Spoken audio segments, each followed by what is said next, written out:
everyone, it's Laura, and today I'm here to talk to you about the audiobook for Finna.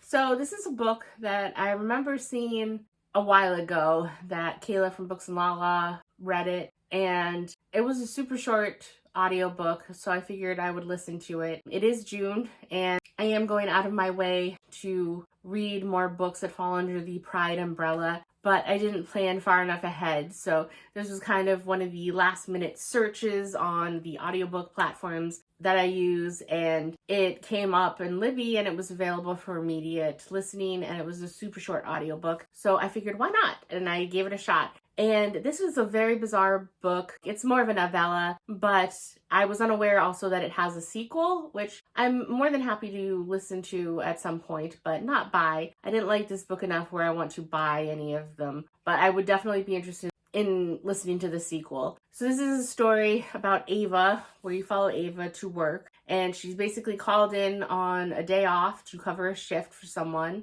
and she shows up and she's not eager to show up because she works at a big IKEA wannabe store. They call it something else probably so they can't be sued by IKEA, but it's IKEA. And she's hesitant to go in because she's still reeling from a breakup with Jules, who is her non-binary ex, and she's been very specific about not having her shifts overlap with Jules, and so she's just hoping that by picking up this shift, she's not going to have to run into Jules. She wants to get her emotions more under control before having to confront them on a regular basis. And much to her dismay, when she shows up, Jules is there, and Jules is wearing the scarf that Ava gave them as a gift. And Ava just doesn't really know how to feel about that, but just kind of wants to hunker down and make it through the shift. Well, soon after her shift starts, they're approached by a customer who is looking for her lost grandmother. And it turns out that there is a wormhole in the store. And this is a well-known phenomenon to the company. And there's actually a training video on it. And all the veterans, as soon as the manager, I forget what the word is. I'll have to put the word up here.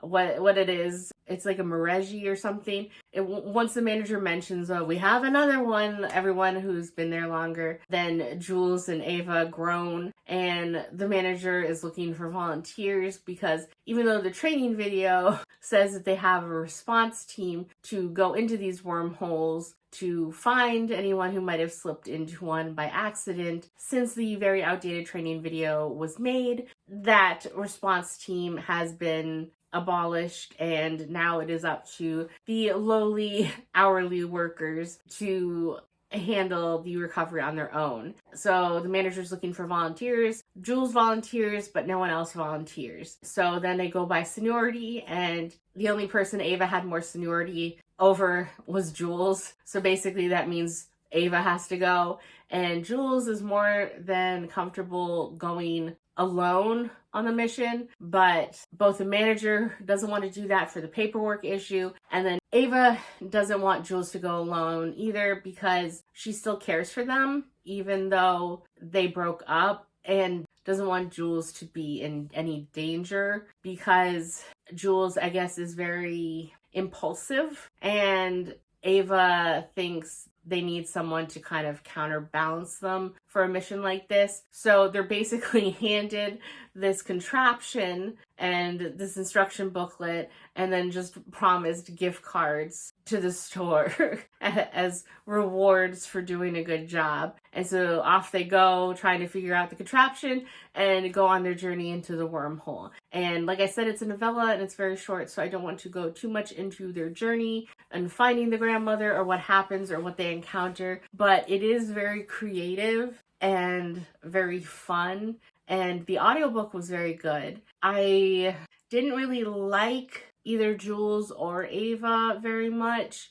but it was such a short book that it didn't bother me a whole heck of a lot to just be surrounded by characters that didn't really do anything for me, but the plot was enough to get me through. And I definitely, as I said before in other fantasy books or unique creative works, just the mind. I can see someone, I don't even know if this is true, but I could see the author just sitting in an IKEA somewhere in like the food court or something, just looking around them and then just coming up with this idea and just going all in. And I appreciate the creativity that came with that. And I just enjoyed the ride. It wasn't anything groundbreaking. It's not, like I said, I don't want a physical book of it. I'm not really interested in rereading it. It's not one of my new favorites, but I am glad that I did give it a shot and listen to it. And it was definitely a fun time, and it was over super quick. So I give this book a 3.5. And like I said, I was surprised when I found out there is a sequel, and I do look forward at a later date to continue and see what the sequel has to say. So 3.5. And that's it for this video. So I will see you in the next one. Bye.